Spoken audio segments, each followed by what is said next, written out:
छाया के अंदर सबसे पहले अगर कोई पौधा और जिसकी बरकत होगी वो शिक्षा है, तालीम। तो चलो जो आपने फैसला किया वो मुझे भी मंजूर। तो जैसे लाइब्रेरी बनाओगे उस दिन मेरे को योगदान करने के लिए आप पाबंदी नहीं कर सकते। उस दिन आपने पाबंदी नहीं लगाना कि गांव के लोगों ने हमने तय किया कि जो स्थान हम लोगों ने बनाया इसके अंदर हम गांव के बाहर की योगदान नहीं करें। ये बहुत बड़ी चीज है। ये कल्पना आप लोग नहीं कर लोगे कितनी बड़ी चीज है कि इस सड़क के अंदर अगर हम बाबा साहब की मूर्ति की स्थापना करेंगे तो इस सड़क से लेकर वो दिल्ली के अंदर संसद तक आज वही भावना के देश की आवश्यकता उसके लिए आप यहाँ से जिस दिन में आप ये फैसला करोगे तो लाइब्रेरी के संदर्भ के अंदर सबसे पहला अगर योगदान अगर आपको अवसर देना है तो मुझे जरूर याद करना। मैं बेटियों के लिए नहीं करता। अब तो मुझे वोट भी नहीं चाहिए यहाँ के, क्योंकि वोट भी फाइटू वालों के चाहिए, पर मुझे ये भावना चाहिए, ये पवित्रता चाहिए, ये देश के लिए बाबा साहब अम्बेडकर की और इस मूर्ति के अंदर वो संविधान जरूर आप संविधान जरूर आप हाथ में जिससे दुनिया को पता चल सके कि ये संविधान है।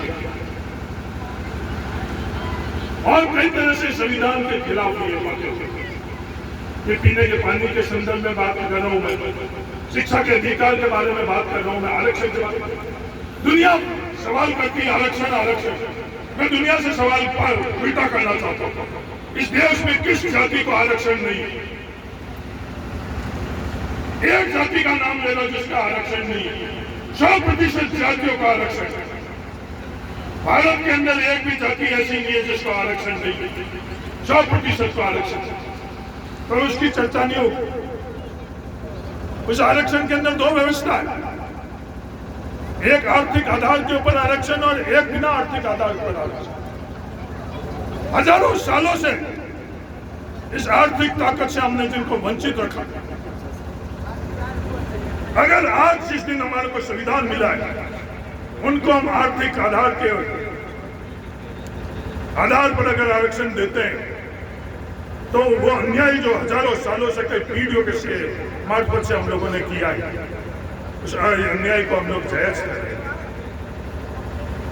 एससी और एसटी का आरक्षण दुनिया लगी हुई है किसी तरह के विवाद पैदा कर, भाई को भाई के सामने खड़ा करने के लिए दुनिया लगी है। आपस में बताया जा रहा है कि आप लोगों में से ये तो आगे बढ़ गया, आप पीछे रह गए। मैं दुनिया को बताना चाहता हूं कि सबसे ज्यादा अगर एससी वर्ग के अंदर बाड़मेर जिले के मेघवाल सरकारी कर्मचारी भी है। पर आज मैं दुनिया के सामने सवाल करता हूं, क्या मेघवाल समाज को बराबरी का हिस्सेदारी और भागीदारी मिली है? तो कोई ये नहीं कहेगा कि मिली है, अभी तक नहीं मिली है, बहुत आगे है। दूसरों की तुलना में करें तो सिर्फ सरकारी नौकरी ये अगर पैमाना है तो ठीक है, 2 कदम आगे बढ़ गई। पूरी व्यवस्था को पैमाना करे तो बहुत पीछे। तो जब ये सवाल उठा रहे हैं कि एक परिवार में एक बार आरक्षण मिल गया तो वापस इस आरक्षण जो व्यवस्था है उसको धीमे धीमे धीमे ये सब लोग कम कर रहे हैं। सरकारी नौकरियों में अवसर कम कर रहे हैं, पीएसयू में अवसर कम कर रहे हैं, वो पीएसयू बेच रहे हैं।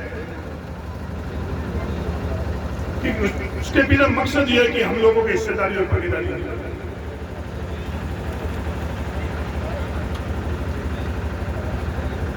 इस तरह के विवाद पैदा करने के पीछे इनका मकसद क्या, मंशा क्या?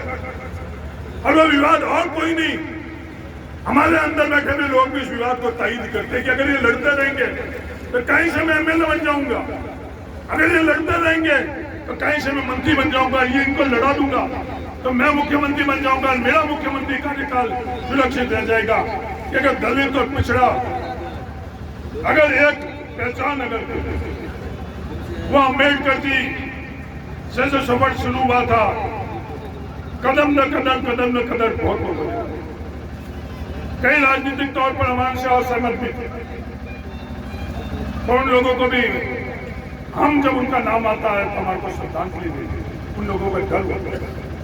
काशीराम जी एक नाम नहीं था, व्यक्ति नहीं थे, उन्होंने एक प्रयास किया कि दलित पिछड़ा वंचित इस देश में सबकी हिस्सेदारी और भागीदारी कैसे है। फूले जी जिस दिन देश आजाद नहीं होता, फूले जी ने क्या योगदान किया, तमाम ये लोग। तो आज देश को, इस संविधान को बचाने की हम लोगों की पीढ़ी के आज हम लोगों की जिम्मेवारी है। दूसरी, जो जय हिंद यात्रा, इस बॉर्डर के ऊपर हम लोगों ने ये यात्रा कर निकाला,